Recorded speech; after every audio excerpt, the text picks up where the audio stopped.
going to record here too? Oh, I don't need to. Okay, thank you. Yeah, you're all set. You guys can get started. Yeah. All right. Now, Wyatt, the conversation lately about Mars has been really everywhere. So when you started thinking about this film and writing it, or like the genesis of it, I mean, not so far-fetched. Does that worry you? Well, so setting it on Mars was the reason why I decided to pick this up as a project. I had already had the idea for the plot, and I was working on something else at the time, so shelved it. But it was only when I thought, what if they were on a changing Mars, that I thought, actually, this really could be a feature. And the reason was twofold.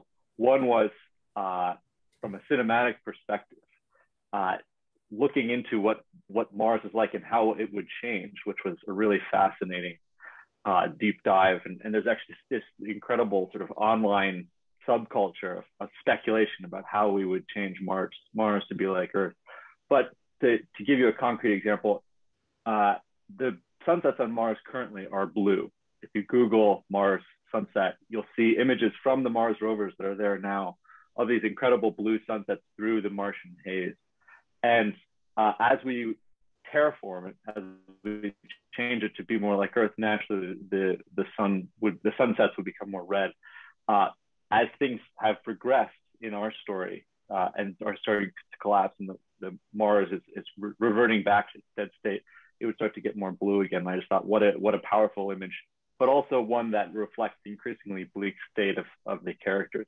And on the other side was thematic, that suddenly this family, they weren't just holed up in this isolated place. They were effectively refugees from Earth.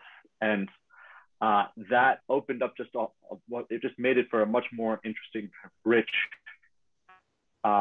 story to explore. And I realized too, I didn't actually need to go into so much detail about why they were so vulnerable, why people there, already there, might be hostile to them, because basically we can fill in those gaps, because those are issues that we're familiar with, all too familiar with, unfortunately. And so it didn't need to be a zombie apocalypse back on Earth. It didn't need to be a pandemic. I was writing this before our pandemic.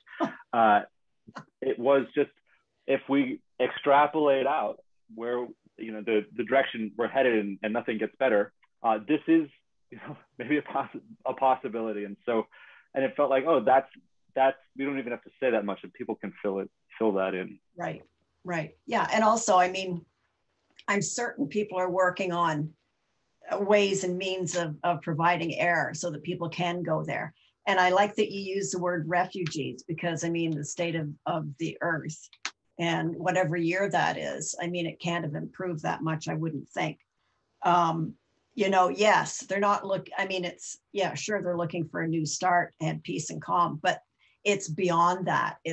They're refugees, they're running. They're not strolling, they're running. I found that very interesting. So this family is living on a farm. They have pigs and water, and they've fabricated a lifestyle that's sustainable. But there's a lot of hardship. Remy's told not to go out because there's nothing out there. And yet she's so curious. Danger lies everywhere. But the saving grace, and what I found really powerful, is just the love between the characters. That is what gets them where they are. I mean, that's what saves them in my mind. That was really well done. And if you could just thank you. I appreciate you saying that. And yes, I mean, this. Sorry, go ahead. Are we getting a bit of a delay? I'm listening. No, I couldn't hear you for a sec, but it was just tech. Oh. Yeah, I mean, ultimately, this is a human story.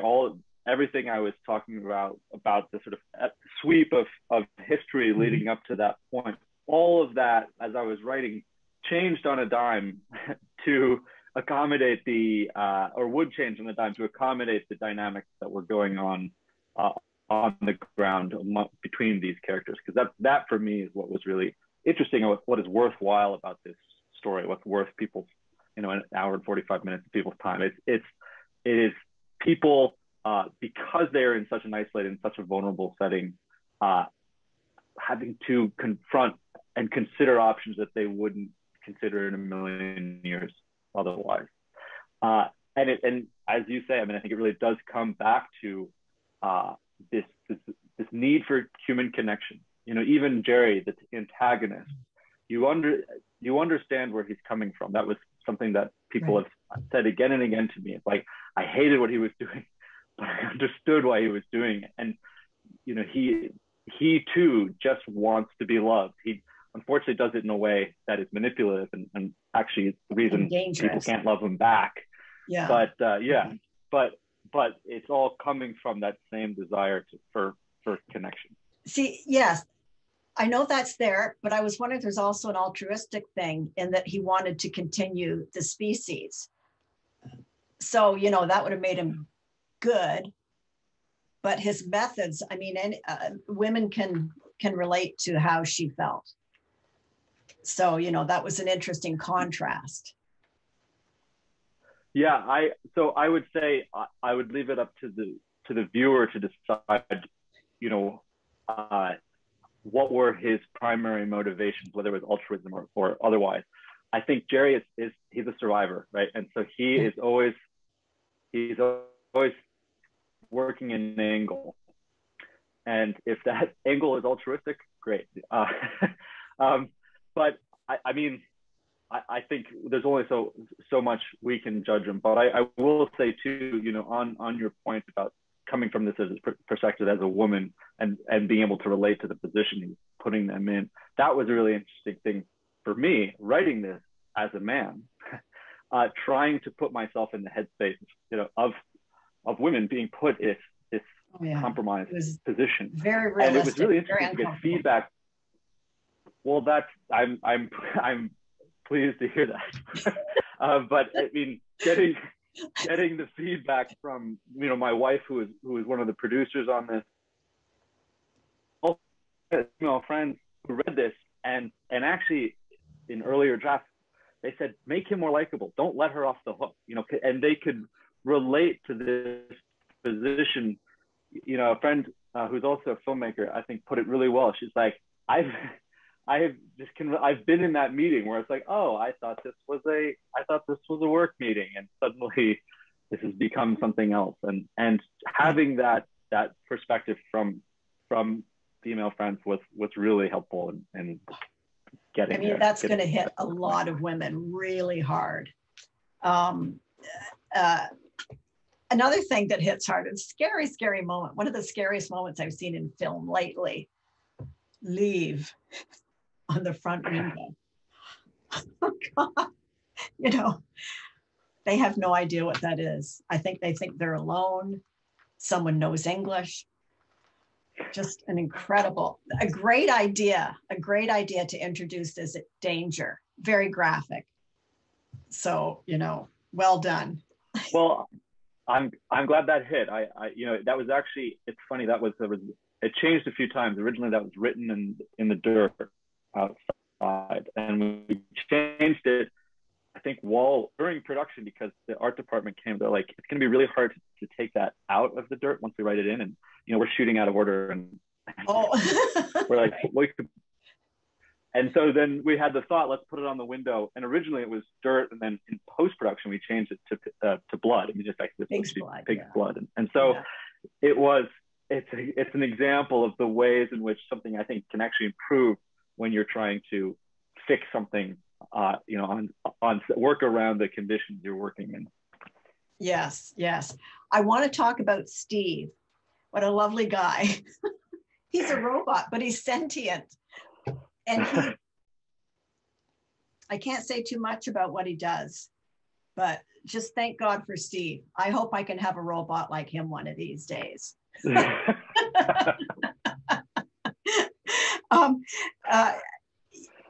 It's very moving. It's also, at some points we begin to judge the family, not the daughter, the husband and wife, because there are things that we didn't know that cast a bad light on them.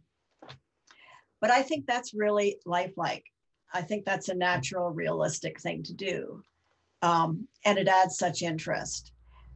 So, but it's subtle. So how did you take control of that two sides of them and keep it still friendly? Well, you know, I think it probably goes back to what you said earlier about that they're all operating out of a place of love, really, that they are doing, and I would imagine they at least told themselves that we're doing this for our daughter, right? Yeah. We are trying to give our daughter the best chance she can have. And, you know, it is human nature. We are really good at rationalizing things we want, talking ourselves into doing things we want. Yeah, we want it. And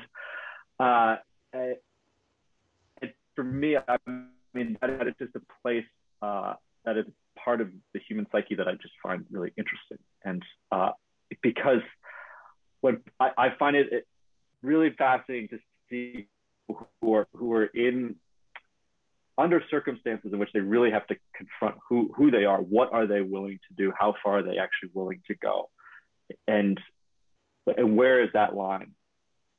Is that really where you think it is? And yeah, that again, that for me is more than anything what makes this, that, you know, gives this story of value.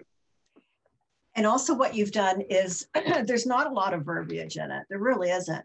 I think you allow us to imagine and perceive in our own ways. And of course, this is down to the actors as well. But that's really a job well done, in that you're not telling us everything.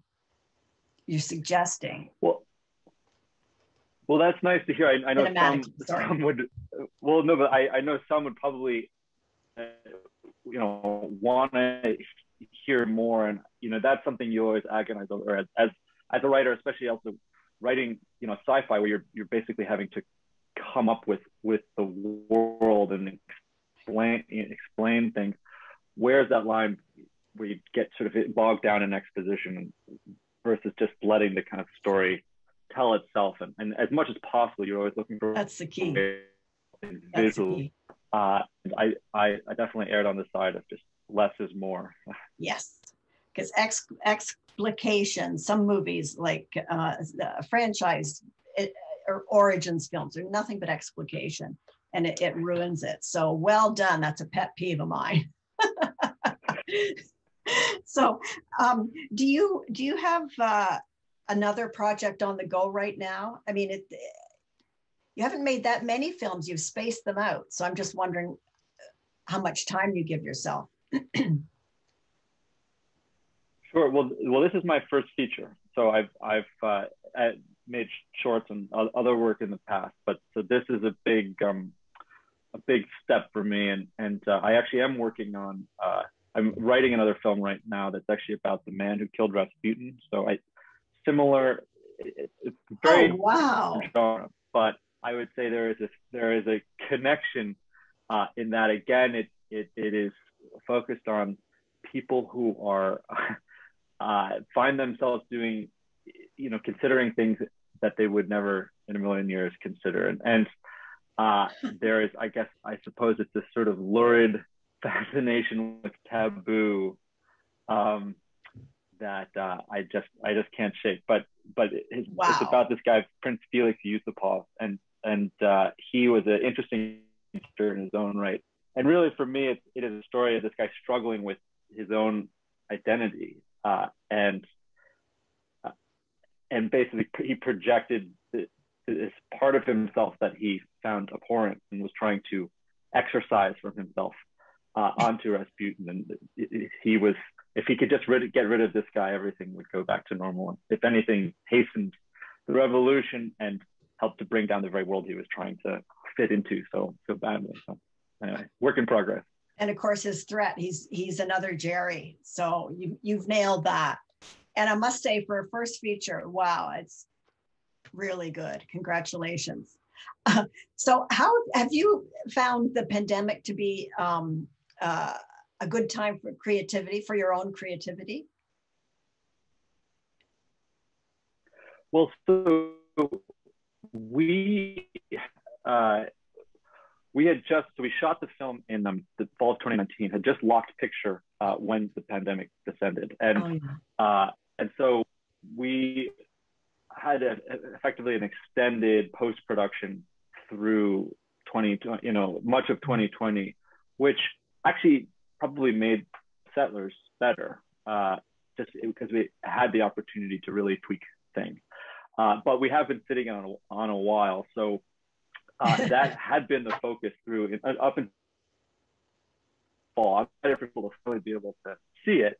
But I would say, in terms of my own, has it been a time of creativity? It is I'd say it's something of a mix, and due to the fact that we have a 2-year-old and an infant, so two young boys, that makes it hard to work from home. But so it's been. And my wife and I work together, and so we work from home a lot already, and it's hard to be able to really say this has been helpful or not. But in some ways, I've found it. Yeah, it has been to our benefit, which is a weird thing to say, but it did. I think it did. That extra time did help Settlers. Yes, well, that's great. Exactly right. I cannot wait to see your Rasputin film. It's an amazing chapter. I hope you don't have to wait too long. Yeah. Good. Well, I hope we speak for that one as well. Thank you so much, Wyatt. I appreciate it. Thank you. It's been a pleasure, and I really appreciate it. Thank you. Bye-bye.